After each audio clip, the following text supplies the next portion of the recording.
de volta para a gente continuar a nossa conversa aqui sobre os avanços e diagnóstico no tratamento do câncer de mama. A gente começou a falar dos sinais, eu gostaria de dar continuidade também.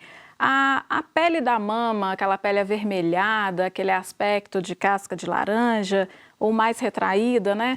Também é uma demonstração de que tem algo errado, né?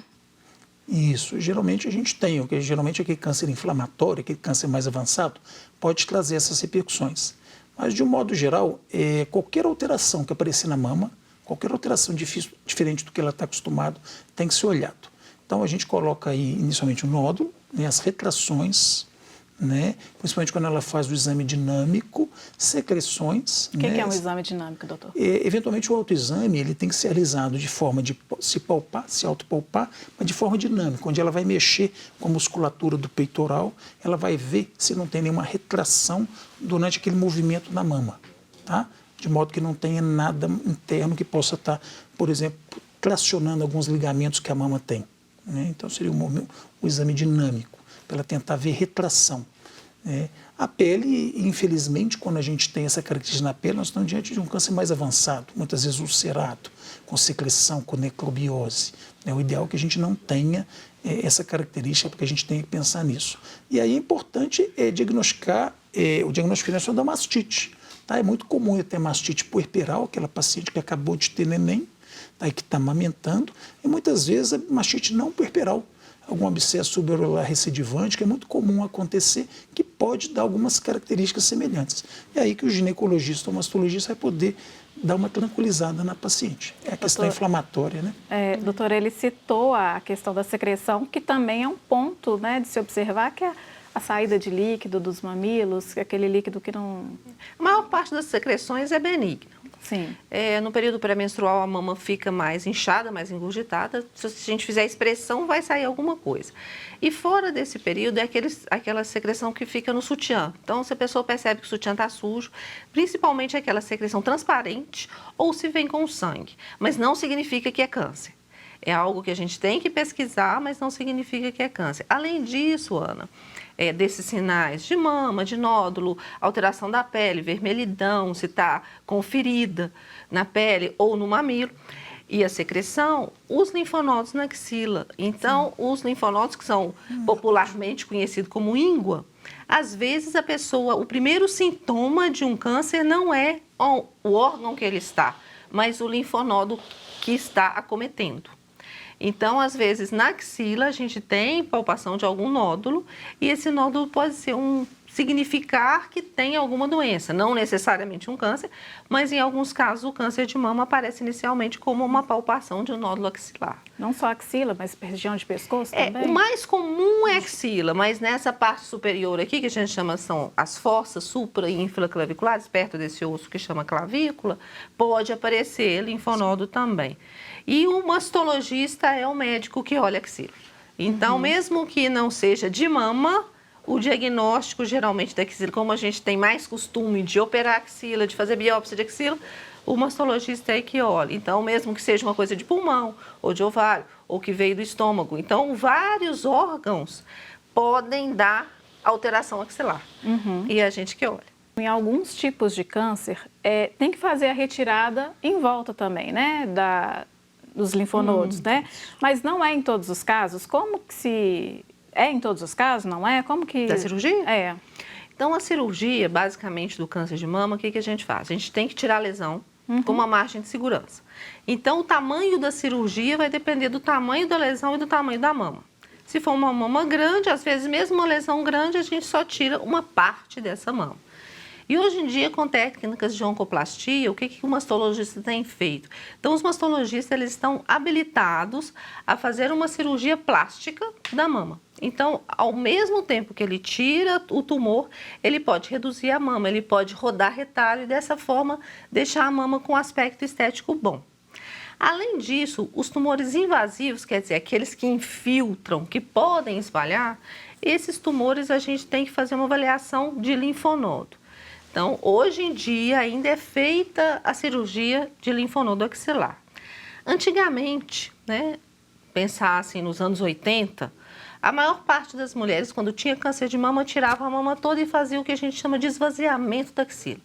Então, retirava os linfonodos de 3 níveis axilares e isso fazia com que alterasse a circulação linfática do braço. Você já deve ter ouvido falar de linfedema, aquelas pessoas que ficam com o braço grande, muito inchado. À medida que foi tendo pesquisas e mudanças na cirurgia, foi percebido que, às vezes, a gente tirando 1 ou 2 linfonodos, que são linfonodos que a gente previamente marca, que a gente chama de sentinela, igual sentinela de polícia, que seria aqueles primeiros da fila. A gente tem técnicas para saber quais que seriam esses primeiros e a gente tirando só esses. E se esses estivessem negativos, ou seja, sem câncer, já indicava que a gente não precisava tirar os outros. Então, hoje em dia, a cirurgia, a gente faz a menor cirurgia possível. De forma que a gente, às vezes, tira só um pedaço da mama e 1 ou 2 ou 3 linfonodos na axila. Então, a cirurgia foi evoluindo desta forma. Então, a grande maioria dos casos, hoje em dia, a gente não precisa fazer uma abordagem axilar exaustiva com esvaziamento. Exceto naqueles casos avançados que já têm um cometimento axilar e que mesmo fazendo um tratamento prévio, então, hoje em dia, além disso, né, de tentar não fazer essa cirurgia antes, quando tem um tumor muito grande na mama ou já cometendo axila, a gente encaminha para um oncologista, a pessoa toma o remédio. Se o tumor regride, se a lesão da axila regride, a gente consegue fazer uma cirurgia menor. A gente fala assim, é como se estivesse voltando no tempo. A gente fazer uma cirurgia pequena, a menor possível, para dar menos sequela, mas com a garantia de que a pessoa está sendo bem tratada.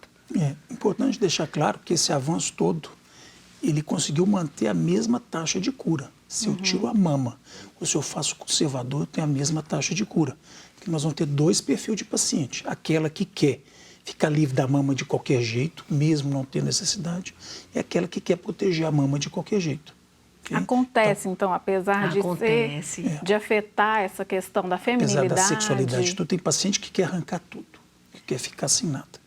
E aí coloca uma prótese, faz uma reconstrução. Então, isso tudo é importante. Mas isso avançou muito, essa cirurgia minimamente invasiva, essa avaliação, tudo para manter a mesma segurança. E muitas vezes, eu acho que isso continua ainda, da época que eu estudei, o câncer de mama, muitas vezes, ele tem que ser considerado uma doença sistêmica, né? Então, você tem essa abordagem sistêmica, muitas vezes vai ter que fazer a quimioterapia, então é aí que a gente vai ganhar essa batalha, muitas vezes. Pois é, tiveram muitas mudanças ao longo dos tempos. E hoje, como que é isso? A senhora falou de medicação para voltar, né, e para ter uma regressão. Como que é esse tratamento? Então, hoje em dia, né, a gente sabe que o câncer de mama é uma doença de um espectro muito diferente. Alguns cânceres são sensíveis ao hormônio, alguns cânceres de mama não são sensíveis ao hormônio. Então, só daí você já tem tratamentos diferentes da parte medicamentosa. Então, alguns tumores, eles têm terapia-alvo. É muito recente, tem pouco mais de 10 anos, essa terapia-alvo. E foi autorizada no Brasil agora, parece. Já. Esse ano. É monoterapia. Né? Também monoterapia. Então, assim, a cada tempo, né, a cada pesquisa, a gente não só tem um tratamento mais eficaz, a pessoa tem mais chance de ficar curada, com menos efeitos colaterais. Então, a quimioterapia hoje em dia, a grande maioria que vai ter é queda de cabelo.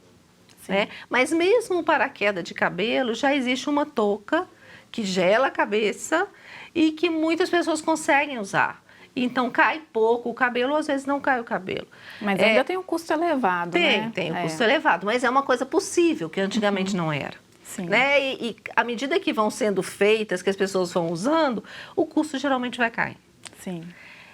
Além disso, para enjoo, para vários sintomas. Então, aquela mulher que a gente vai assim, a pessoa está fazendo quimioterapia.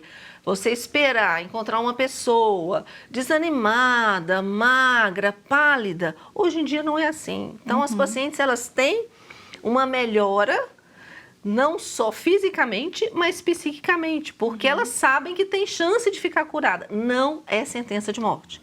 Então, o câncer de mama tem cura. Quanto mais precoce, maior a chance de cura. E mesmo quando a doença volta, não significa que a pessoa vai morrer. Ela pode ainda continuar tratando. Nosso tempo está curtinho, mas eu gostaria de falar então dessa questão da qualidade de vida, doutor. Pois é, qualidade de vida no contexto da mama do que? Sim, nesse contexto da paciente que tem o câncer de mama, que hoje consegue passar pelo tratamento, pelos sintomas de forma muito mais tranquila do que no passado. Isso é, geralmente o maior impacto, o câncer ele vem muito mais frequente após os 50 anos, em torno dos 60 principalmente, são pacientes que vão ter geralmente elas podem ter feito uso de reposição hormonal ou não, então elas vão ter assim, uma falta de hormônio, elas vão ter sintomas menopáusicos, né, secura vaginal, alterações de libido e assim por diante. A gente tem terapias alternativas para melhorar nessa qualidade de vida, né? Temos medicações que não têm efeito sistêmico, nós temos hoje cirurgias íntimas, entre aspas, lasers íntimos que a gente pode estar estimulando para melhorar o trofismo vaginal e diminuir dor na relação sexual. A gente tem fito-hormônios, que depois de um tempo do tratamento do hormônio a gente pode estar usando, ou até mesmo medicação, que ela vai usar para prevenir a recidiva do câncer. O maior fator de risco de ter um câncer é ter tido um câncer. Então ela tem que usar uma medicação para evitar isso, que dá alívio nessa sintomatologia, dependendo da medicação que usar. Então é possível ter qualidade de vida. E muitas vezes com os hábitos saudáveis, que faz com que ela tenha essa qualidade de vida. Então, a gente vai continuar falando sobre isso. No próximo bloco, eu quero saber também sobre o papel do governo no tratamento. Vamos fazer uma pausa para o intervalo e voltamos com o De Bem Com Você logo, logo.